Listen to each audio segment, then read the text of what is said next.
live-in partner na napat sa iyang partner. Pasakaan og kaso mga kaigsunan. Detalye sa report sa Eronato kini pinagi sa pagpamati ni katropa Justin Loyongko. Live report.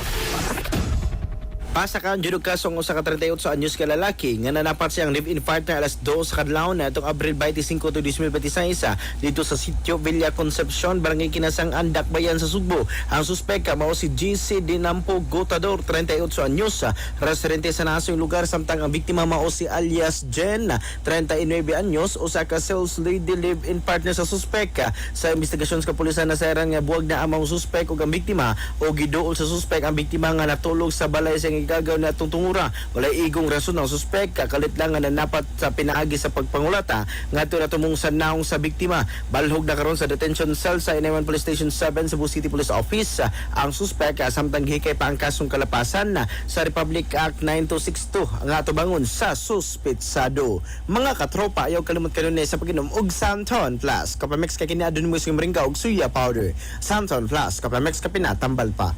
Alang sa nagkahiusang Pilipino Paras Pilipinas, inyong katropa Justin Loyongko, XFM News. XFM report.